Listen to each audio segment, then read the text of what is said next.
Test, test. 1, 2, 1, 2. All right.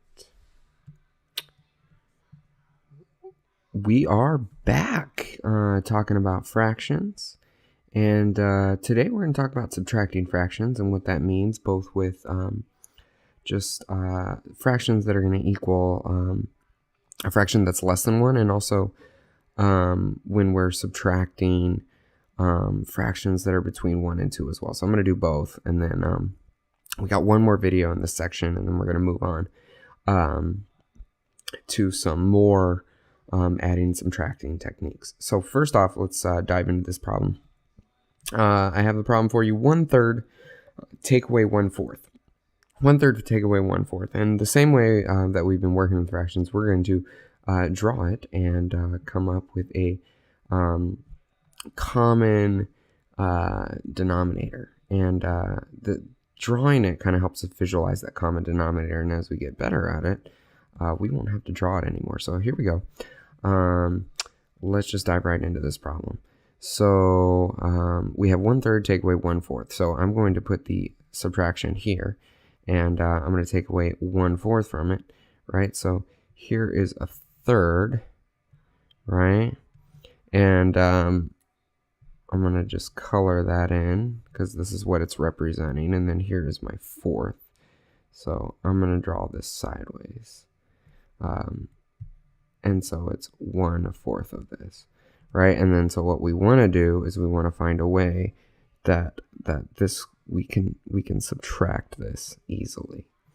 And when we're looking at this, if we split this third into fourths, we're going to get 12ths. And if we split this 4th into thirds, we're going to get 12ths. So we found the common denominator, which in this case is 12, right? It's the biggest multiple of 3 and 4 that they both go into. So in this case, 1/3 is the same as 4/12, if we count those, right? Take away 3/12, right? And if we look at this, we're taking away this from this. So 3/12, 1, 2, 3 is going to equal 1/12. So 1/3 take away 1/4 is 1/12. This is equal to 1/12 because this is what we have left, just that 1/12. Okay, so does that make sense? Now, if we're showing this in math, I'm going to get rid of, I'll show you over here. So you have 1/3, and it's take away that 1/4 is going to be the same as 1/3 times 4 is equal to 4/12, right? And you're finding the common denominator. So, and this one would be 1/4 times 3, because we want to turn it into 12. So what we're doing is 3/12, and again, that's where we get this. Here's the 1/3 here. Here's the 1/4 here. And that turns into 4 take away 3. So that's where you would show that math. 4/12 take away 3/12 equals 1/12. And that's how you would do that. Now, moving on with this problem, let me get rid of those boxes. We have another problem. This is 1 and 1/3 take away 1/2. And first, what we're going to do is, again, we're going to draw the picture. And what pictures do is help us kind of visualize what the problem's going to look like. Pictures can help a lot, especially if we don't understand what a problem is, or what the problem's asking, or even how to do it mathematically. Maybe drawing the picture might help. So that's what we're going to do. So first we have 1 and 1/3. In this case, we need 2 boxes because it's 1 whole, right? 1 whole and a third. Okay, so I'm going to split this one into thirds. So this would equal the 1 and 1/3. Okay, so in this case, the 1 is represented by 3/3 and 1 more third, which is 4/3, right? Now, in order to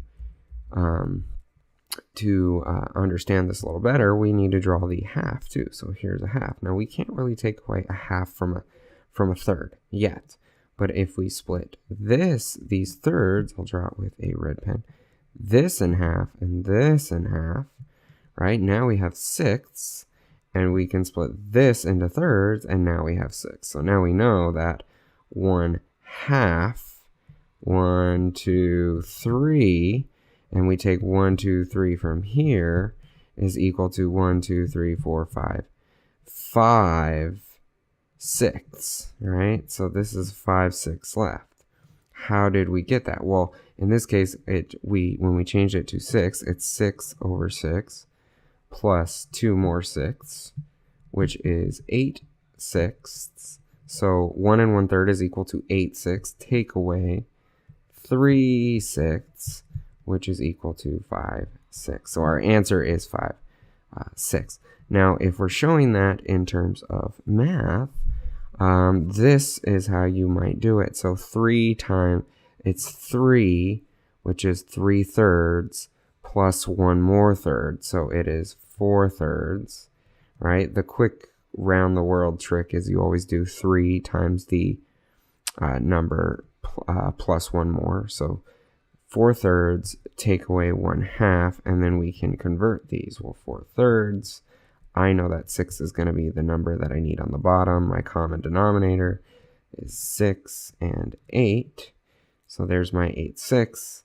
And then for the 1/2, again, I need 6 on the bottom. So I'm going to multiply by 3.